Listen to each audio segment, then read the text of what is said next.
غسل کے لیے پردے کا اہتمام کرنا ضروری ہے.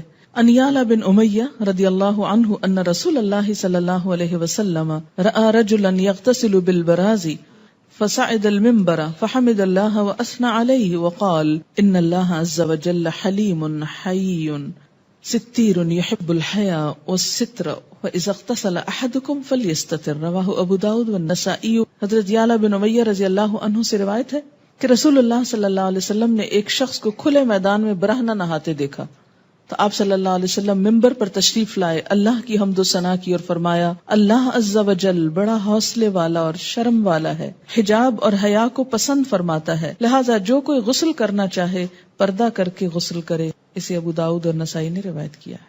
اسی لیے اجتماعی حمام جس میں بہت سارے لوگ مل جل کر نہائیں یا سوئمنگ کریں یا پھر کسی بھی سی سائڈ پر بکنیز پہن کر اچھل کود کریں تو یہ درست نہیں. عورت کے لیے کسی دوسری عورت کو اور مرد کے لیے کسی دوسرے مرد کو غسل کرتے ہوئے دیکھنا منع ہے. عن ابی سعید الخدری رضی اللہ عنہ قال ان رسول اللہ صلی اللہ علیہ وسلم قال لا تنظر المرأة الى عورة المرأة ولا ينظر الرجل الى عورة الرجل. رواہ ابن ماجہ. حضرت ابو سعید خدری رضی اللہ عنہ کہتے ہیں کہ رسول اکرم صلی اللہ علیہ وسلم نے فرمایا کوئی عورت کسی دوسری عورت کا سطر نہ دیکھے، کوئی مرد کسی دوسرے مرد کا سطر نہ دیکھے. اسے ابن ماجہ نے روایت کیا ہے. غسل یا وضو کرتے ہوئے پانی کے استعمال میں احتیاط کرنی چاہیے. ان انس رضی اللہ عنہ قال کان رسول اللہ صلی اللہ علیہ وسلم یتودأ بالمد ویغتسل بالصاع الى 5 امداد متفق علیہ. حضرت انس رضی اللہ عنہ فرماتے ہیں کہ رسول اللہ صلی اللہ علیہ وسلم وضو کے لیے 1 مد پانی نصف لیٹر سے کچھ زیادہ، ½ لیٹر سے تھوڑا سا زیادہ، اور غسل کے لیے 1 سا پانی تقریباً 1 لیٹر سے 5 مد پانی تقریباً 3 لیٹر تک استعمال کرتے تھے. اسے بخاری اور مسلم نے روایت کیا ہے. جی ہاں، ہم تو بالٹیاں اور ٹب بہا دیتے ہیں، ٹینک خالی کر دیتے ہیں، ٹینکرز منگواتے ہیں. دیکھیے آپ صلی اللہ علیہ وسلم سے ایک شخص نے یہی بات کہی تو آپ نے فرمایا خواہ تم دریا کے کنارے ہو پھر بھی ضرورت کا استعمال کرو. آج آپ دیکھیں کہ کس قدر یہ پرابلمز ہو رہے ہیں وسائل ریسورسز کے مس یوز کرنے کی وجہ سے، جتنی پولوشن ہو رہی ہے اور جتنا نقصان ہو رہا ہے. اس میں ضرور کوئی حکمت ہے. چلیے ہم اگر اتنا نہیں تو ایٹ لیسٹ کچھ تو بچت کر سکتے ہیں، کوشش کرنے پر ہو بھی سکتا ہے. ایسا ہے کہ ہمارے ہاں عادت کیا ہے کہ آپ ٹوتھ پیسٹ لگاؤ، برش کو آہستہ آہستہ ٹیپ کھول دو، وہ کھلی رہے، آپ برش کرتے رہیں، شیشہ دیکھتے رہیں، ادھر ادھر دیکھتے رہو، کھلی ہے. تسلی کیا ہے کہ اب جب ایک دم ضرورت پڑے گی تو کھولنی نہیں پڑے گی. اچھا اسی طرح اگر آپ نے چولہا جلا دیا ایک دفعہ تو کھلا رہے، گیس جلتی رہے، دوبارہ پھر ایک تیلی ضائع ہوگی. یا یہ کہ اب کون ماچس کھولے اور اس میں سے یا لائٹر آن کرے، پریس کرے اور اس میں اٹھائے اور لگائے. تو بہتر ہے کھلا رہے، جتنی دیر 2 4 5 گھنٹے کچن میں کام ہو رہا ہے بس جل رہی ہے گیس. تو یہ سب چیزیں اسراف میں آ جاتی ہیں. ایسا کرنا جو ہے وہ دوسرے انسانوں کے حق کو مارنا ہے. پھر اسی طرح باتھ روم میں کوئی نہیں، بس بجلی جلتی رہے، اس لیے کہ پھر کبھی جانا پڑا تو پھر کون بٹن آن کرے گا. تو اس سے آپ دیکھیں کہ بے وجہ ایک تو بل پے کرتے ہیں آپ، دوسری بات یہ ہے کہ ریسورسز ضائع ہوتے ہیں. ہمارے ملک میں پہلے ہی بجلی کی کمی ہے، بہت سے گاؤں دیہات وغیرہ کو بجلی کیوں نہیں مل رہی؟ اس لیے کہ بجلی ہے نہیں. اسی طرح بعض اوقات لوڈ شیڈنگ ہو جاتی. کیوں کرنی پڑتی ہے لوڈ شیڈنگ؟ اس لیے کہ ہم احتیاط سے استعمال نہیں کرتے. تو ہر چیز اپنی ضرورت اور حد کے اندر ہو تو وہی بہتر ہے. یعنی بخل اور کنجوسی کے لیے بھی نہیں کہا گیا کہ اب اگر ضرورت ہے تو آپ لائٹ نہیں جلائیں کہ بجلی کا بل دینا پڑے گا، یا یہ ہے کہ یہ ضائع ہو رہی ہے. نہیں، ضرورت اگر تھوڑی روشنی کی تھوڑی، زیادہ تو زیادہ، اس سے زیادہ کی ضرورت ہے اس سے زیادہ، لیکن ضرورت ہو. مگر بلا ضرورت بے وجہ صرف شان و شوکت کی نمائش کے لیے اور دکھاوے کے لیے وسائل کو ضائع کرنا یہ اسلامی طریقہ نہیں ہے. مسنون طریقے سے غسل کرنے کے بعد وضو کی ضرورت باقی نہیں رہتی.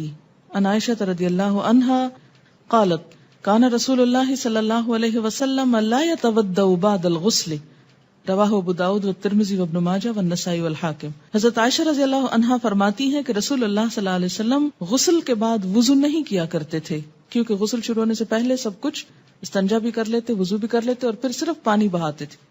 اسے ابو داؤد، ترمذی، ابن ماجہ، نسائی اور حاکم نے روایت کیا. اس سے کیا پتہ چلتا ہے کہ انسان اس کے بعد اگر نماز پڑھنا چاہے تو نماز بھی پڑھ سکتا ہے. ہمارے ہاں تو یہ تصور ہے نا کہ سر سے دوپٹہ اترا تو وضو ٹوٹ جائے گا، یا یہ ہے کہ اگر کپڑے چینج کیے تو وضو ٹوٹ جائے گا. تو کپڑے چینج کرنے سے اور سر کے دوپٹہ اترنے سے وضو نہیں جاتا، اور اس کے لیے یہی دلیل ہے. جی، پسندیدہ یہی ہے کہ ہر کام میں دایاں طرف استعمال کیا جائے. اسی طرح نہاتے وقت اگر جیسے بازو پہ صابن لگا رہے ہیں تو پہلے رائٹ سائڈ پہ لگائیے، ہاں پھر دوسری طرف آ جائے. لیکن یہ بھی ہو سکتا ہے نا کہ پہلے اگر ہاف اوپر والے کو اگر آپ پہلے دائیں اور پھر بائیں پہ کر لیا، پھر دائیں ٹانگ اور بائیں اس پہ کر لیا، یا سارا اوپر سے نیچے تک رائٹ پہلے کر لیں پھر پورا لیفٹ کر لیں، تو جیسے بھی آسانی ہو. جی ہاں، پانی کا بھی حساب ہوتا ہے. ان کا سوال یہ ہے کہ شاور کے نیچے کھڑے ہو کر عموماً نہایا جاتا ہے تو کیا نہا سکتے ہیں؟ نہا سکتے ہیں، ایسی کوئی پابندی نہیں کہ آپ بیٹھ کر ہی نہائیں. اور خاص طور پر جب آپ جسم پہ پانی بہائیں گے تو بیٹھ کر پانی کیسے بہے گا؟ وہ تو پوری طرح آپ پاک نہیں ہو سکتے، منع نہیں کیا گیا. ایک بات یاد رکھیے، اس میں بڑی آسانی رہے گی آپ سب کو کہ ناپاکی دو طرح کی ہوتی ہے، جنابت، اور اسی میں جنابت کی دو بڑی وجوہات ہیں، انٹرکورس اور احتلام. یہ جنابت میں آ جاتی ہیں دونوں چیزیں، ٹھیک ہے، یہ غسل کو واجب کرتی ہیں. اور دوسری بڑی ناپاکی کیا ہے؟ حیض. ان دونوں کے بعد یعنی جنابت اور حیض دونوں کے بعد نہانا فرض ہے، لازم ہے، الا یہ کہ کوئی بیمار ہو. اس صورت میں کیا ہے؟ تیمم ہے. واضح؟ جمعے کے دن نہانا مسنون ہے، مسلمان ہونے کے بعد نہانا واجب ہے، مردے کو غسل دینے کے بعد نہانا مستحب ہے. عام طور پر پاکیزگی اور صفائی ستھرائی کے لیے نہانا بھی مستحب ہے، اچھا ہے، انسان کی کیفیت زیادہ بہتر ہوتی ہے بنسبت اس کے کہ انسان میلا کچیلا رہے. اتنی بات سمجھ میں آ گئی؟ اب جو فرض غسل ہے، کون کون سا؟ جنابت اور حیض دونوں کا فرض غسل. اس میں آپ دیکھیے کہ پھر دو تین چیزیں لازم ہیں. ایک یہ ہے کہ وضو کی طرح کا وضو ہو. وضو سے مراد کیا ہے؟ کلی اور ناک میں پانی ڈالنا، باقی تو سارا آپ دھو ہی لیتے ہیں. اگر آپ وضو نہیں کریں گے، کلی اور ناک میں پانی نہیں ڈالیں گے تو آپ کا پاک ہونے کا غسل نہیں ہوگا. اور دوسری بڑی شرط کیا ہے؟ سارے جسم پہ پانی بہانا، کہ ایک بال جتنی جگہ بھی خشک نہ رہے. اگر کوئی چیز بھی جسم کو لگی ہوئی ہے تو اس کو اتار دیجئے، ہٹا دیجئے، صاف کر دیجئے. اور اس کے بعد بعض اوقات لوگ نیل پالش وغیرہ اتارتے ہیں، لیکن کیا ہوتا ہے سامنے سے اتار دیتے اور باریک حصے نہیں دیکھتے کہ جو اندر تک لگی ہوئی ہوتی. اسلام نیل پالش کا دشمن نہیں ہے. اگر آپ نے آٹا گوندا ہے اور آٹا آپ کے ہاتھوں کے ساتھ سوکھ کے اندر کو ناخنوں میں لگ گیا ہے اور وہ نہیں آپ نے اتارا اور آپ نہا چکے تو اس سے آپ کا غسل نہیں ہوتا. ٹھیک ہے، کلی اور ناک میں پانی ڈالنا، استنجا کرنا کہ ہر طرح کی نجاست اتر جائے، اور پورے جسم پہ پانی بہانا اس طرح کہ کوئی بال بھی خشک نہ رہے.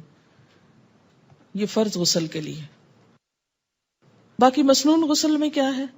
اسی طرح ہی ہے طریقہ، لیکن بعض اوقات کیا ہوتا ہے کہ اگر کوئی کمی بیشی رہ گئی تو حرج کوئی نہیں، کوئی گناہ کی بات نہیں. مستحب غسل میں بھی. اور عام روزمرہ میں اگر آپ سر نہیں دھو رہے، صرف نیچے کا دھڑ جو ہے اس کو دھو رہے ہیں تو بھی کافی ہے. ضروری نہیں کہ ہر دفعہ نہانے میں سر ضرور دھویا جائے. بعض لوگ نہیں دھو سکتے، بعض اوقات پانی کی کمی ہوتی ہے یا کسی اور مسئلے میں انسان سر کو بار بار گیلا نہیں کر سکتا، تو اتنا بھی کافی ہے. جی ہاں، وہ پیر دھونا فرض نہیں ہے. اگر خاص طور پر نجاست لگی ہے تو دھو دیں. اور اگر آپ سمجھیں کہ سب ٹھیک ہے، چپل پہنا ہوا ہے اور کوئی چھینٹے ایسے نہیں پڑے، تو اوپر سے جو پانی آ رہا ہے اور وہ پاؤں تک بہ گیا، پاؤں ساتھ ہی دھل گئے اور پاؤں میں چپل ہے، تو کوئی حرج نہیں ہے اگر الگ سے نہ بھی دھوئے جائیں.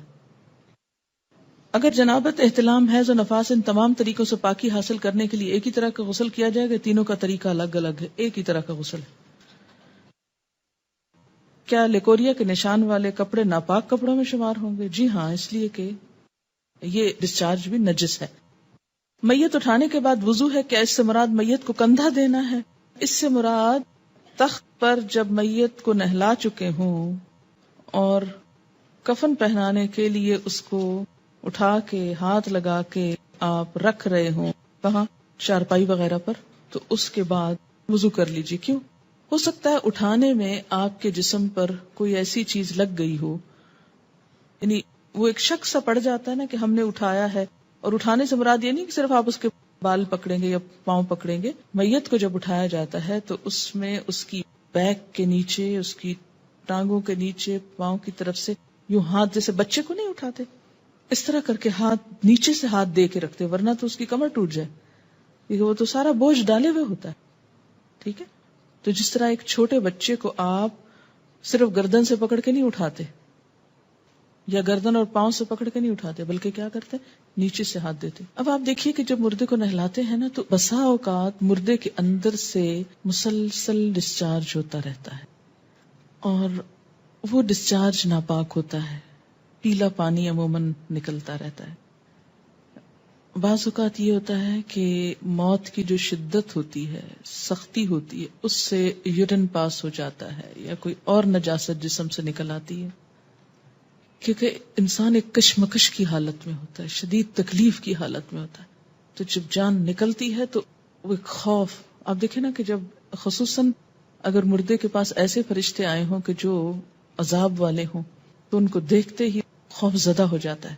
تو اس خوف میں جیسے آپ نے دیکھو کہ بعض بچوں کو مار پڑے تو پیشاب نکل جاتا ہے، ان کا ہوتا ہے نا خوف کی حالت میں.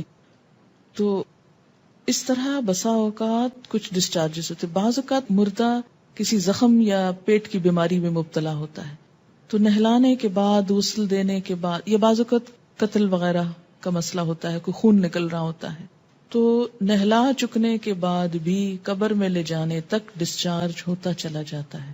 It depends. اب جب آپ اس کو اٹھاتے ہیں اس تخت سے اسٹریچر پہ یا اس میت کی جو چارپائی ہے اس پہ ڈالنے کے لیے، تو پھر انسان کے دل میں ذرا تصور میں لائیں کہ آپ نے کسی مردے کو ہاتھ لگایا، اس کے بعد آپ کی فیلنگ کیا ہوگی؟ جیسے آپ کو کچھ لگ گیا، یہ فیلنگ آتی ہے نا. جب آپ مردے کو ہاتھ لگاتے ہیں تو آٹومیٹیکلی ایک نفسیاتی کیفیت ہوتی ہے انسان کی کہ کچھ مجھ کو لگ گیا ہے. کئی لوگ تو ہاتھ ہی نہیں لگاتے کہ شاید مجھے یہ پکڑ ہی نہ لے. تو یہ جو اندر ایک نفسیاتی خلل آتا ہے نا انسان کے، اس کا ازالہ کیا ہے؟ اگر نہلایا تو چھینٹے پڑیں گے اپنے اوپر، تو نہا لیں آپ خود بھی تاکہ دل سے سب خلش دور ہو جائے. اور اگر آپ نے نہلایا نہیں، صرف اٹھانے میں مدد دے کے رکھا ہے، تو آپ وضو کر لیں تاکہ آپ کے اندر کی کیفیت درست ہو جائے اور آپ کی نماز میں دل لگے.